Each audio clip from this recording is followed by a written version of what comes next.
Toda ko po, 2022 nung mapukpukan sa panahon ni Mayor Isko. Kaso po, hindi napirmahan. Kaya po sabi ni Mayora, lahat po ng mga ordinansang hindi napirmahan, i-file na lang po ulit para siya na pipirma. Toda ko po, 2022 nung mapukpukan sa panahon ni Mayor Isko. Kaso po, hindi napirmahan. Kaya po sabi ni Mayora, lahat po ng mga ordinansang hindi napirmahan, i-file na lang po ulit para siya na pipirma.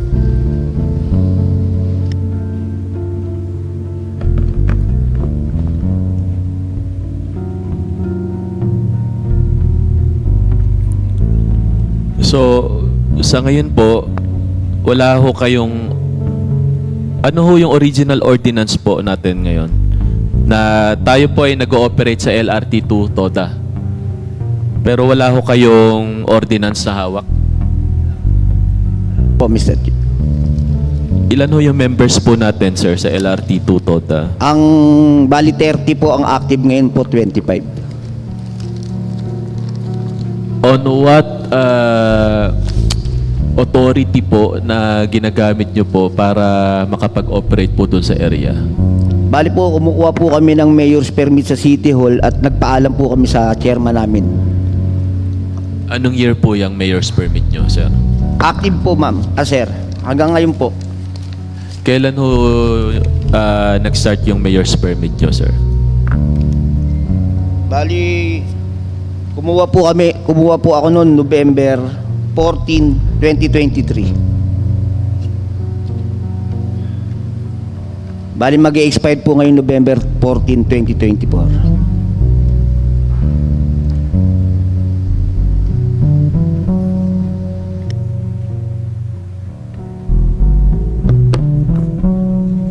Okay, so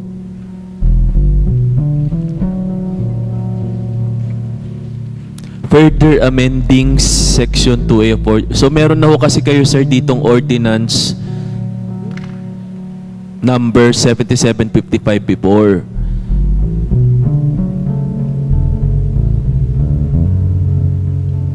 So ibig sabihin nun nitong draft ordinance po na isinusulong po natin, kayo po ay nagpapa-amend lamang. Bali po, nagpapa-amin kami para magkaroon ng ordinansa uli na bago. Kasi po yung dati kong ordinance hindi po napirmahan eh. So kung di napirmahan ho yun, hindi ho siya approve. Apo. So wala ho tayong i-amend kung hindi ho na-approve yung original. Kaya nga po, bali nag-reapply po uli kami ng bago ngayon. Okay, anyway kasi dapat ho nagpapaliwanag ho nito yung author po natin eh. So wala ho siya. So kayo na lang ho, hingi na lang ho namin yung inyo pong kagustuhan. 30 ho ang members po natin ngayon. So ilan taon na ho tayo nag-ooperate po doon sa area? Bali po, nag-umpisa kami dyan Padjak 2004. Tapos naging Kuliglig po kami din. Ito po, Toda. Toda na po. Apo. So ngayon po, doon po sa ilang years po? Ilang years? 20 years. 20 years. Okay. So sa 20 years po niyan, sir, meron na ho ba tayong mga kaukulang binayaran na fees sa ating lungsod? Opo, Para yung naman bali- ano ho yung mga binabayaran po natin? Bali, every year? yearly po, kumukuha po kami ng mayor's permit individual po. Yung 30 po na yan na members natin, sir, lahat po yan ay merong...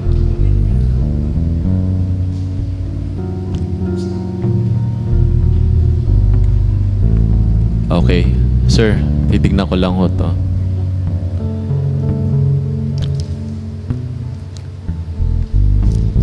Wala ho pa tayong representative from MTRO. MU, ma'am, sir. Yes, ma'am. Yung record po ng natin, ma'am, ng LRT2 TODA, ilan po yung members po nyo dyan? 25 po. Ang latest po na nagpapapermit po sa akin. Pero ilan po yung members daw nila? 30? Ang RMC po nila is 50, pero ang kumukuha lang po is 25. But 25 lang ho yung nagbabayad. Bali po, ang talagang bilang po namin is 30. Kaya lang i-reserve lang po namin 20. Tapos yung active pong kumukuha. Kasi po yung 5 ko, nasa Grab, Construction, tsaka Food Panda po. Ito kasi yung problema ho natin ngayon. Marami ho tayong mga RMC na binibigay tapos hindi ho nagagamit. Tapos yung iba naman ng TODA, nagre-request ng extra RMC. Pero ilan lang ho ma'am yung nabibigay sa kanila. Siguro kailangan gawin na ho natin sa MTRO na ayusin ho itong mga RMC ho natin para hindi naman ho masyado na-violate. Di ho ba? Kung talagang 30 ho ang nandoon, di 30 ho yung ibigay natin. Kasi kung yung 50, based sa batas ho natin, yung 50 po, aprobahan ho natin, ibig sabihin ho nun, yung 20 nasaan? So, mahihirapan ho tayong idepensa ho yun. Di ho ba? Kaya nga ho, hindi pwede ho ma'am yung may naka-reserve. Ilang naman ho magpa-amend ng RMC, magdadagdag ho tayo. Pero nakikita ho natin kasi dito, ayaw natin ho na masyadong naabuso. Hindi ko ho sinasabi yung TODA po ninyo. Kasi marami ho kami mga previous committee hearing, sobra hong naabuso. Ang binigay ho namin, 200 RMC, pero ho ang nandun ho na nakapila ho ay 1,000. Katulad ho nun sa District 5, may ganun hong mga insidente. So baka pwede ho Ma'am Lani. Tama? So ilan ho ang pumasok ho sa atin dito? Kailan ho sila nag-start? Ito po ay 2023, November 14. So City of Manila, Office of the City Treasurer, Ma'am Jazz, meron ho ba tayong mga listahan ng LRT 2 TODA kung magkano po yung kanilang pumasok sa kanila? Ang MTRO ay 25 ho ang record ho na May pinasok. master list po dyan ng 2023 hanggang 2024 po. Asan? Ma'am? Nandyan Ito. po sa papel po. Pwede sa 25 na po ito ngayon na active, ilan po rito yung mga operator? Ilan ho yung operator at ilan ho yung lehitimong mga membro? Bali, ang operator po dyan is 23. 20. Driver operator na po halos kasi kami lahat eh. Tigi isang unit. So na bawat po. isang operator, isang hawak. Apo. Isang unit po. Isang unit. Bali lumalabas po kasi kami driver operator na po kami. Okay, yun ho maganda kasi driver operator. Doon sa iba, isang operator hawak 5 driver. So yun din ho ang ayusin ho natin, ma'am. Sana. So just for the record, 25 ho ang binayaran nyo. 25 yung operator, 25 din yung driver. Apo. Okay. So for the meantime, ma'am, yung 50 RMC po natin, i-check po muna natin. Kasi na-check nyo na ho ba yung LRT 2 TODA? Na-check nyo na ho, napuntahan nyo na ho. Opo. Halos every week po ako dumadaan po sa kanila. So kayo po nagpapa-amend ho kayo na madagdagan to? Sila? Driver po ay... Hindi kasi dito po sa ordinansa ho natin, by including therein its route, measure capacity. So ano ho ang ating by including therein the loading and unloading areas of LRT 2 TODA and Section 2 by including therein its route, measure capacity. So, kung may RMC na ho kayo, doon na lang ho tayo sa loading and unloading. Okay. Committee on Transportation is resumed. So, ngayon po, since wala naman po yung atin hong author at alam ko naman ho yung idea na gusto nyo hong iparating, gusto nyo ang City Council magpasa ho ng ordinansa para ho sa loading and unloading. So noted po yan. At pangalawa ho, dito ho kasi kapag papasa ho tayo ng ordinansa loading and unloading, kailangan ho meron ho tayong RMC, route measure capacity na i-approve po. Since usual ho before nag-approve po kami ng 50, pero ngayon po I would like to suggest my colleagues dito ho sa mga members po ng committee, ito lang naman ho yung pinasa nyo hong membro 25. So mag-stick ho tayo dito sa 25 muna yung punta ho dito. For the meantime ho, hindi ko ho muna to masasubmit for approval sa City Council, pero noted po ito pong sinusulong po ninyo. Partially po kami po napag-usapan ho namin, okay na ho yung loading and unloading nyo, at yung 25 po nung madadagdagan ng mga miyembro, sabihin nyo lang, napakadali lang kung magpa-approve sa City Council, wala akong problema.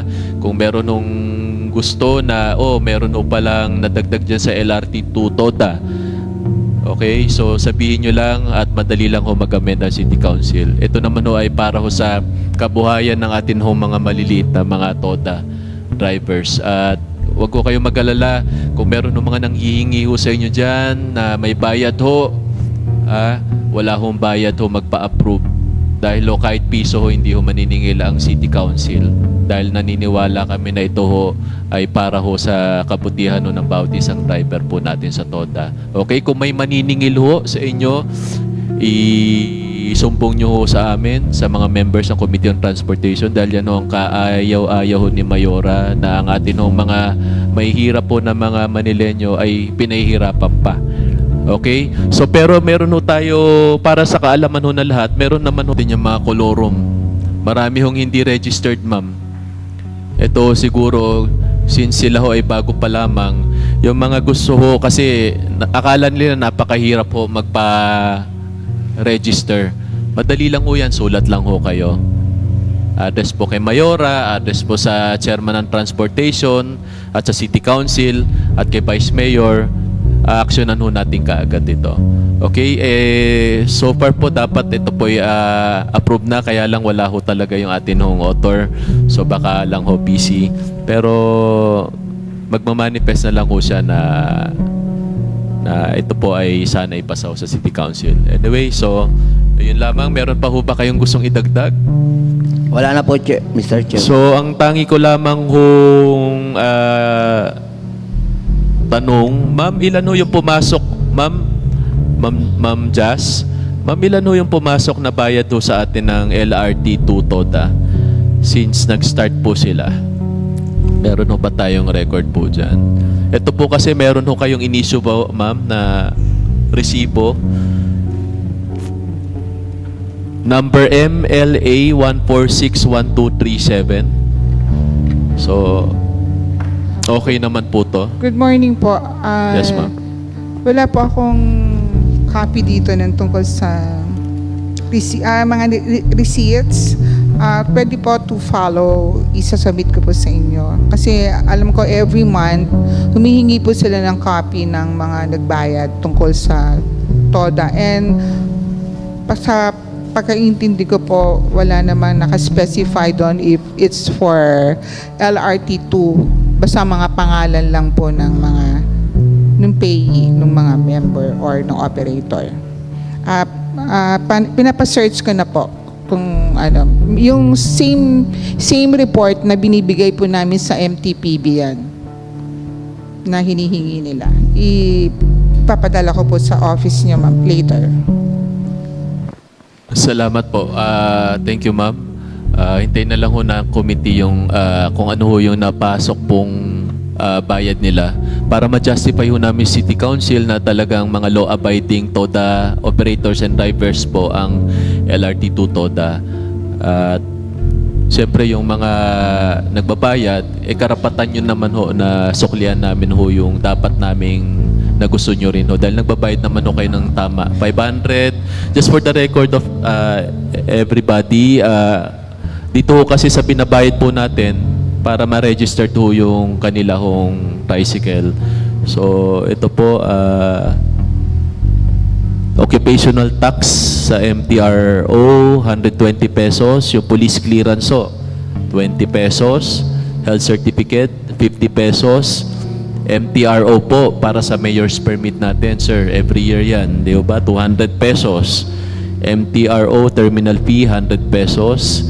MTRO registration fee, 10 pesos. MTRO license to operate, 50 pesos. So, MTRO application fee, 15 pesos. So, kada isa hong TODA, ito ho ang karampatang dapat bayaran ho sa syudad po natin na 565 pesos. So, para ho sa kaalaman ng lahat, kung meron ho kayong ganito,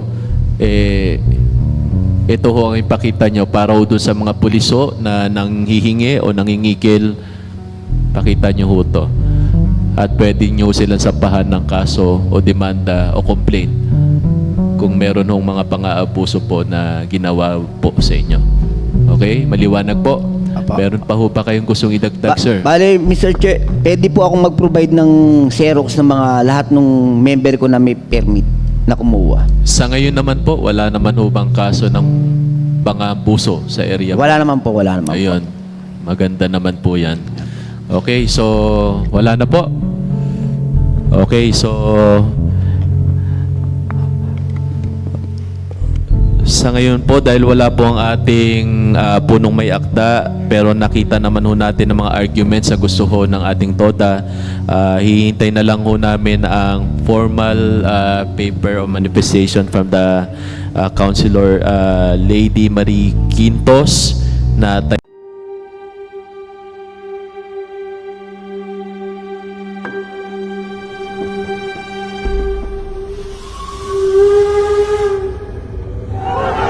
Bumalik na siya.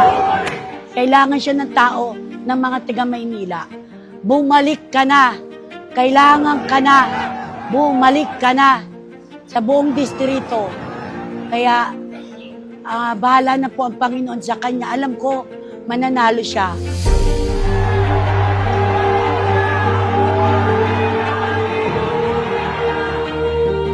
We're very grateful, Chichi and I, to the people of Manila whom voluntarily went on their own today. Nakaka-overwhelm lang no, na kayo ay sumama sa aming filing. Salamat sa Diyos. Kaya nais po namin siyang bumalik para po ituloy-tuloy pa niya yung nais pa niyang mga proyekto dito sa Maynila. Makakaasa ka po, Mayor. Suporta namin lahat para sa'yo. District 1 to District 6. Ibabalik ka namin. Promise yan.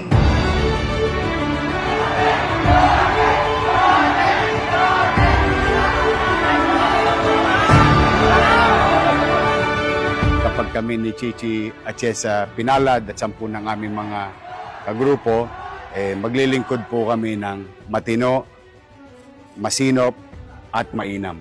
Siya lang nakapagpaganda ng Maynila. Naging maayos, malinis, lahat disiplinado. Lumalapag sa lugar namin. Nandito yung nagbibigay siya ng food pack. Nandito yung nagbibigay siya sa mga senior. Sa mga batang Maynila, ibabalik natin sa simple at magaang na lumang sistema. Dating sistema na mas okay sa mamamayan. Pangatlo, manatag kayo sa tulong ninyo at ng ating mga kasama. Andito si Chichi Atiesa at mga congressman natin, mga konsyal. We will make Manila great again.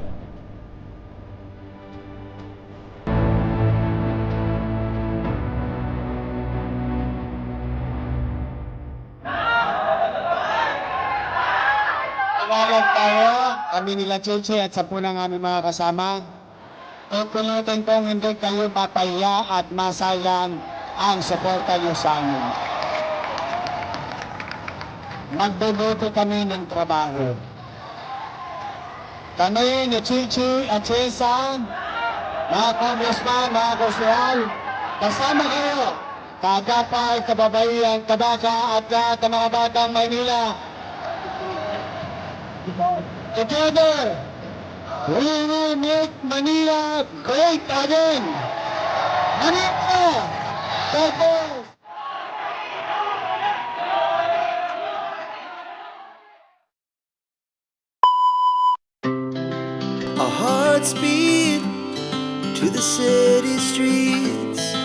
began to feel the fire